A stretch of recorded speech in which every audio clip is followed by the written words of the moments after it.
I am only set to have 10 minutes, I think, in the program, but I've been promised to have a few more minutes. What I'm going to say today is actually a dangerous presentation. It's a dangerous presentation, and maybe it's good that it is in the end of the day here. It might destroy my professional reputation, yes? Because I think it is necessary to say what I say in this year of 2019. I've been working with a kind of soft CPTED and new urbanism CPTED since 1985. And today, especially in Sweden, I'm very doubtful that the society will develop in a good way. So maybe it will end in gated communities instead of soft CPTED. And this is what I'm going to talk about. Can I get this Hungarian text away somewhere? There's something happening in my slide there. Okay. You have heard Greg today, you have heard Paul today. I want to start to say that CPTED is not a worldwide unified method. There is an Anglo-Saxon CPTED and there is a kind of European CPTED, and they developed partly differently. And especially informal social control is understood differently, I think. CPTED is a concept from the 1970s. You have heard that today. It is an Anglo-Saxon CPTED concept. It is in North America. It is in UK, but UK is also European. It's both ways. But it's also in Australia and New Zealand. And then you can find it in some other countries in the world. But this is a kind of basic things of the original thinking about these things. That there is a North American one and there is a European one, and they are not exactly the same. Like that, okay. There is a very interesting international study called World Value Survey, where they ask a lot of questions every year or very often to a lot of countries in the world to find out what they actually think is good things. And there are two researchers that had made a map of that, and that is this diagram you can see here. It's too small, but you will get the presentations later on. The scale, the vertical scale, the y-axis, it goes from traditional values at the bottom to secular and rational values at the top. You can see, in a way, it goes from religion to science, okay? That's that scale. The other scale, the horizontal one, the x-axis, that is actually Maslow's pyramid of needs from the 1940s. It is just laid down like that instead of going up like a pyramid. Huh? So this is that.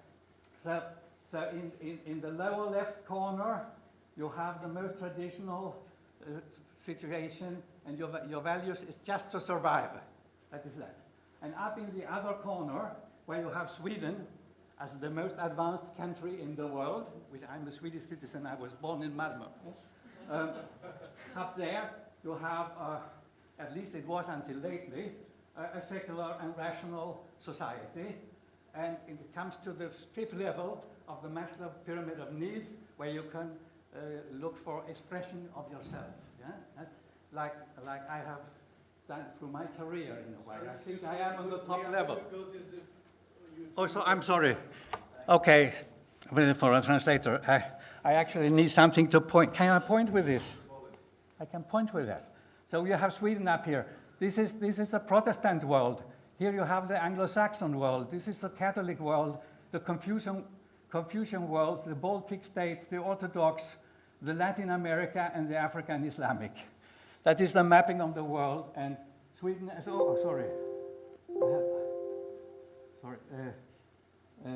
I said, Sweden is there, and Hungary is somewhere there. So Hungary is rather high up on this scale, but not so far to the right on this scale. So this is Hungary here and Sweden there. And if you know, in this map, look at what the CPTED started. It started in the Anglo-Saxon area.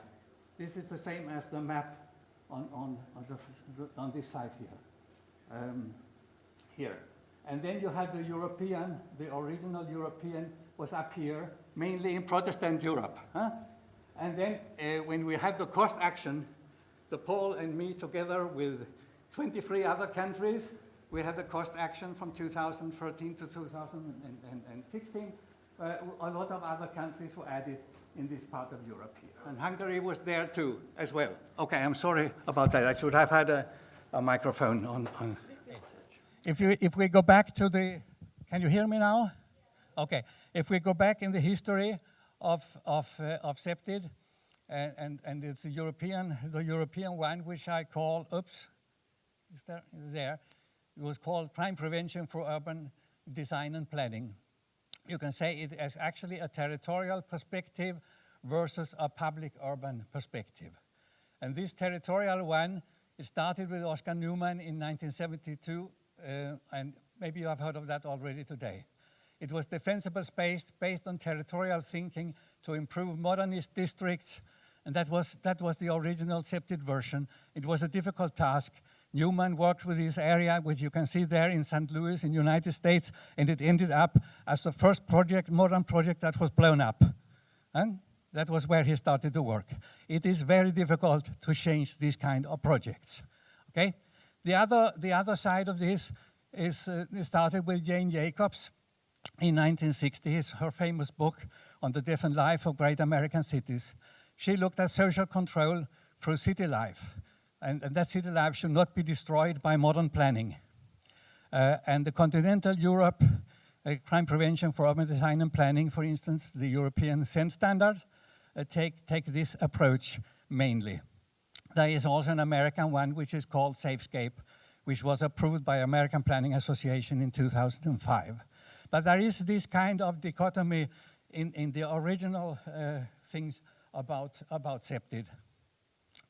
And then I made this diagram, and I'm not sure, still sure it is correct. It is tentative. It is an attempt to localize different approaches here. On the vertical axis, you have on the top, you have equal contractual welfare societies, where you have a contract between the individual and the society that we are together in this, yeah? And on the other here, you have non-equal, non-welfare societies and clan cultures. This is what you have down here. And here you have the territorial ones with the Newman, and here you have the public urban with Jane Jacobs. And what we did in Denmark, where I started with this in 1985, and later in Sweden, I think we are up in this corner, and maybe the Netherlands should be up there in that corner as well. The United Kingdom is the original thing in the United Kingdom is down here, but there are newer parts that are up here.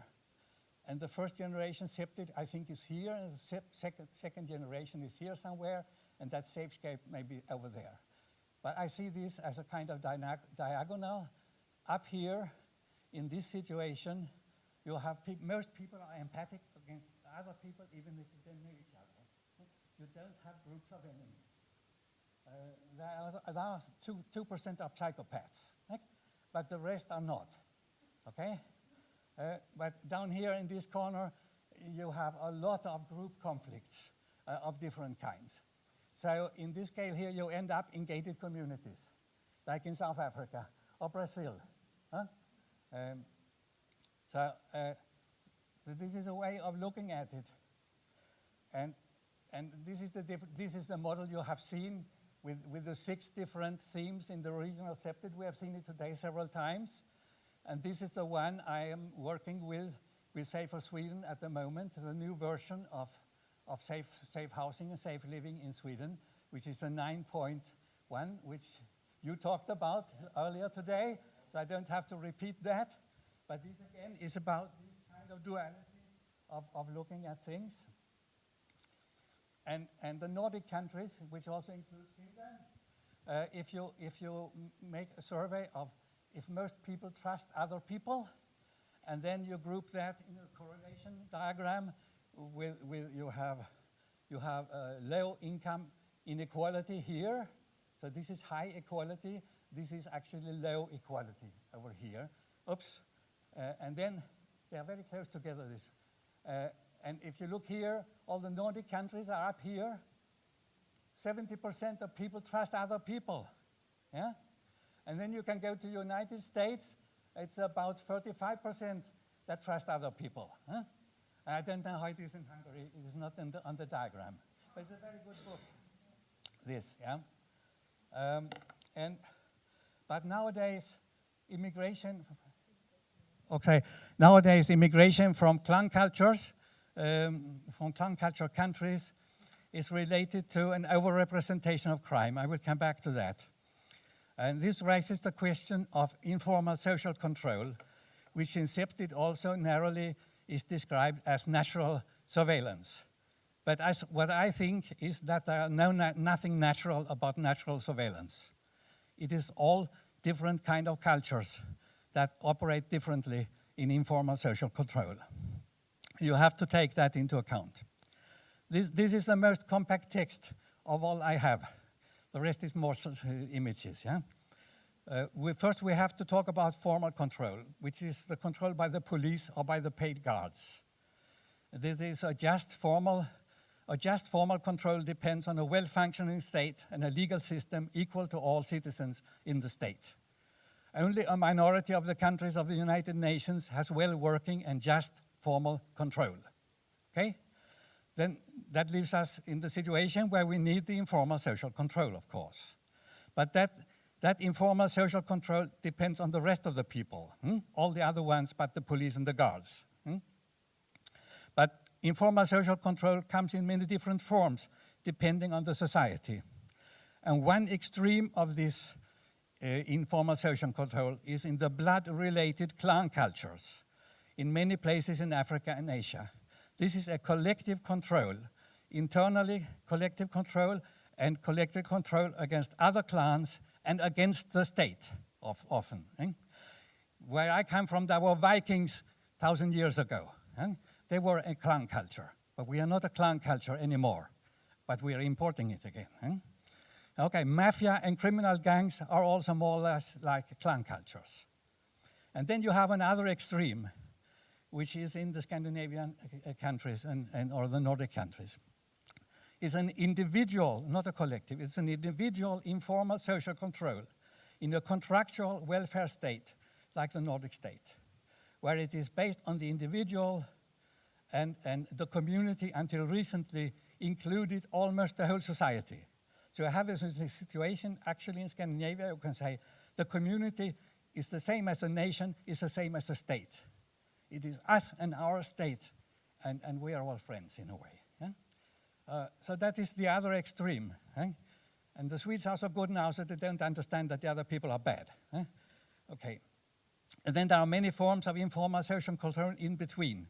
Tönnies, the German sociologist that have been talked about today, in the 1880s he talked about Gemeinschaft und Gesellschaft. In English it was translated into the dualism of community versus society. North America is much obsessed with community. The Nordic countries are less. Modern European urban planning introduced the neighborhood planning after World War II. The first neighborhood units in Sweden were built in the early 1950s. Yeah? They were invented in New York in the regional plan. I think it was 1927 or something like that. It was in the 1920s. And this neighborhood planning has never worked well since the 1960s. So, what happens now when pre-modern African Islamic cultures, from the bottom left of this diagram, they emigrate to the postmodern, secular, individualist, contractual citizen-state countries to the top right. Maybe Sweden now is the most extreme country in the world with the largest clash of values. Here are some of the migration issues. This is the asylum permits in 2018, last year. And this is Finland and Denmark and Norway, and this is Sweden. And these countries are about 5 million, this country is about 10 million. So even if you divide that by 2, you come up to here, you see an enormous difference. And this has consequences for the crime. This is the recorded crime, the recorded rapes that are kind of full rapes in Sweden from 1975 to 2018. It has grown with 1,600%. And it's not all about immigrant Afghan men, but they are part of the problem. There are also other issues involved here. But this is an enormous increase in rape and a very big change in women's situation in Sweden. And the last image here, which you see here, it looks at men in the age group from 15 to 44 with immigrant background. So when it is red in the municipality, you have already at least 50% of the men in this age group, which are the most criminal age groups. And for every year, this is 2017, is about here. So every year from now on, more municipalities will pass this line where more than 50% of the men in these age groups are immigrants. This is the situation in Sweden. And also because of the strange sex and age composition, in some age groups now, you have 120 men for 100 women. It is like in China in the one-child policy, or like in India where they put the girl baby out in the woods to die. You get this kind of strange composition of sexes in the population. And if it continues in Sweden like it does today, and we had a new government in Sweden in September, and it continues, and even increases the immigration from before, Sweden will have a Muslim majority in less than 50 years, and there will be no welfare state left. I could give you all the numbers of what the cost is. Every immigrant, every average asylum immigrant and their relatives that come later cost the Swedish society something like 700,000 euros during the lifetime of the person for each asylum seeker. So the state will go bankrupt. So something must happen. But they have not recognized it yet. So I think there is a big danger that Sweden will fall from here to here within a few decades. And instead of doing these guidelines for the soft SAFECITY solution with good urban streets, we might have to write the guidelines for the gated communities. This is what I am afraid of will happen. But I continue to fight about this. I have statistics here on where the ghettos are. There are more than 200 ghetto areas with immigrants in Sweden. And the Swedish Criminal Institute makes victimization studies and fear of crime studies every year. And the statistics are terrible. But you don't know which kind of countries does the criminals come from, because that is politically incorrect to speak about in Sweden. You are not allowed to speak, I know. But in Denmark, we are not so politically correct, so we can talk about the troubled issues. And the Danish Statistical Office every year make a big report on all the immigrant issues, and we have all the data from each immigrant country, and we even have tried to equal out age differences and socioeconomical differences and whatnot, and there are still from these mainly Muslim countries. So you need social control. You can have it in a national or community or a clan kind of form, and then it depends on the conflict level of the society. But it also has much to do with empathy, norms, trust, and morals. And so you have to work both with social and individual prevention and situational prevention. The last is the one that I have worked with. And then you can hope that that works back to the norms and the trust and the morals and improve them. And I had some more to say about projects I've been involved in, but I think I will keep that for later. I will be back in Budapest on the 28th of this month on another conference where I have a longer lecture. So thank you very much.